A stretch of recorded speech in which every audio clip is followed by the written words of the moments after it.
to another episode of the Open Mind Project. So in this video, we're going to talk about what I call the economic enslavement machine, and really what it is a sort of big picture view of the economic machine which we are living under, which I think is really an enslavement machine when we really look at the fundamentals behind it.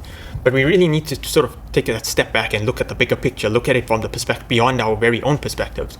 So none of what I'm going to say is considered financial advice. Please, I really don't know anything, so please take whatever I'm going to say with a grain of salt. Apply your own intellectual discretion, your own critical thinking to what I'm going to say. All that I'm hoping to do is to try and sort of catalyze some sort of intellectual discussion around this topic. So when we think about this economic enslavement machine, what we really need to do is sort of take that step back, look beyond your very own lifetimes, consider your parents' lifetimes, consider your grandparents' lifetimes, and sort of think about it from that scenario. Think about it from the basis for the analysis would be from the perspective of the fiat currency, because that is the underpinning of the economic system.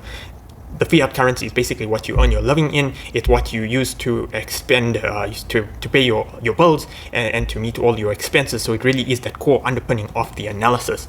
And it is basically, in the most instances, it's the constant throughout the periods over which we perform the analysis. So when you look at it, you got to think about it from this perspective. Yes, the currency has remained the same, but it's eroded in value to such an extent. Now, understand you need an increasing supply of money to sort of catalyze a lot of the developments. And yes, that is true, but it needs to be within a sort of measured means to at least allow people to save in that medium to at least protect wealth over generations, which it has obviously failed to, and required all these interventions that sort of distort the way in which the natural economy should flow, and to flush out bad activity and allow for kind of the real true economic sort of cycles to play out.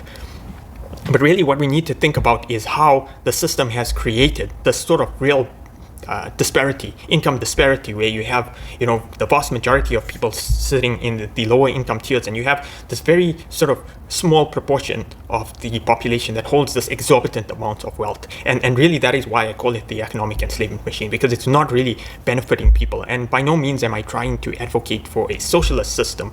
In fact, far from that. In fact, I think the system in which we operate under is more of a distorted capitalist system, distorted because of the amount of intervention through government, central bank planning and central planning, and that really erodes this value, manipulates the supply of the currency, so that we have these inflationary impacts that really accelerate the erosion of value in the system as well. And right now with us kind of seeing how they're trying to course correct in terms of raising rates and kind of fighting a losing battle almost, because you have on the one hand central banks trying to sort of restore a little bit of integrity in terms of trying to maintain this failed enslavement machine, and at the same time you have governments that are spending like drunken sailors, misallocating funds and really sort of reversing all the effects that the central banks are trying to do to allow for greater sort of erosion of value and more concentration of wealth in the hands of the few, in the hands of the wealthy who already have the resources and the assets, while the lower tiers of the population end up suffering.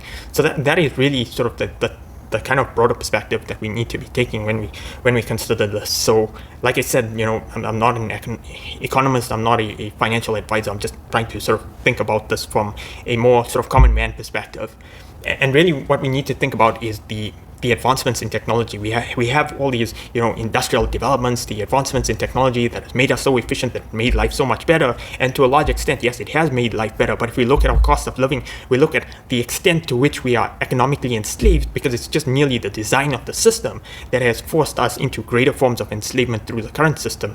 And really we need to be thinking about it from that perspective, because that is how this economic system has been really sort of weaponized against humanity, rather than kind of liberating humanity and sort of really pushing us into this age of abundance, where you have this abundance of food, you have all these developments. If you look at Mother Nature is like very sort of abundant in terms of the resources that it's providing, but yet we are enslaved. We find ourselves having to live in a system where we are enslaved to sort of like being a cog in a wheel almost. So that's the kind of broader sort of thinking that needs to sort of be applied to the economic machine, and really sort of thinking through, is it working for the benefit of people, or is it kind of gravitating towards incentivizing the wrong sorts of behaviors? Because I don't think anyone in the applying rational thinking would allocate a lot of funds towards fighting wars that we don't need to fight, to a lot of misallocation of funds. And if we think about the problems that we're facing, the problems of inflation, the number of homes that are being facing a lot of pressures because of the cost of living going exorbitant, and on the other hand you have governments sort of dishing out money to other countries, kind of fueling up wars and things that probably people wouldn't collectively agree to, because you would realize there's no need for funds to be misallocated when you can't even manage your affairs, when you have your own local population that's not being taken care of. And that is the reason behind it is because people aren't even able to exercise that economic discretion with their currency, because the fiat currency is centrally coordinated and it's not in the common people. The common man who holds the currency doesn't even have the ability to protect their value, and a lot of the investment vehicles, such as your accredited investor programs, generally shut out a lot of people from the ability to make those investments in those products, because a lot of those products have very high sort of income threshold restrictions, so it kind of locks a large segment of the population out of those vehicles. So it's that sort of notion that we need to start thinking about whether the systems are really working for the benefit of people. Now, thinking about what could be a potential solution to this problem, and I think we do have technology. We have technology such as blockchains, decentralized crypto, and that is really what I think is the solution to all these problems, is to sort of move towards a decentralized system, a system that sort of takes the power away from central coordinators and kind of puts it in the hands of people collectively, something that is sort of so strongly protected against these sort of nefarious changes that tend to distort the allocation of resources. I think that is basically what we need. We need decentralized cryptocurrencies like Bitcoin, like Litecoin, like all these decentralized platforms that have come about really for the benefit of the collective that are investing into these protocols, because they essentially ensure the integrity of the token that is basically being operated through the platform. So that is essentially what we need when we think about the currencies that we need. We need to move away from an enslavement machine. We need to move towards something where its value is preserved, where there is less ability for nefarious parties or elites to basically allocate resources and affect the value of the currency that each individual holds. So we need something that has that integrity, and that should be the design of a new system. Now, obviously, none of this means that it's going to come to play out.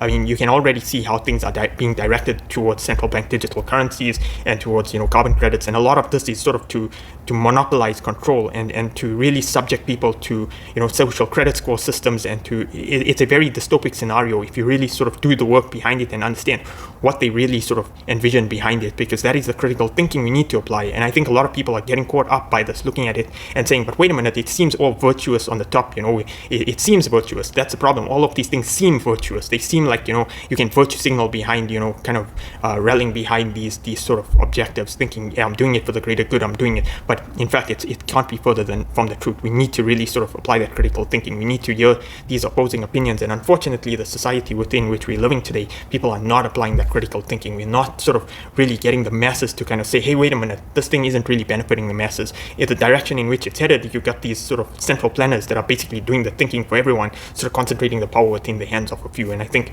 we need a big wake-up call. We need something that's going to kind of catalyze people to start thinking critically, to start really applying that intellectual discretion and start having these conversations rather than just being force-fed ideas or being caught up in the day-to-day humdrum of life and not thinking about these greater societal issues that can basically affect us all. Because the economic enslavement machine, if it continues, it's only going to become worse, because we are basically like the frog in the boiling water scenario, and that heat is basically like close to boiling right now. And if we remain there, I don't believe that it's going to be for the benefit of people if we end up in a greater scenario of enslavement, because the direction in which it's heading, to me, on the surface, when I look at it, it doesn't look like an environment which I would want future generations to grow up within. So as always, if you like this video, give it a thumbs up. If you have any comments, leave it in the comment section below, and please subscribe to my channel, and I hope to see you in my next video.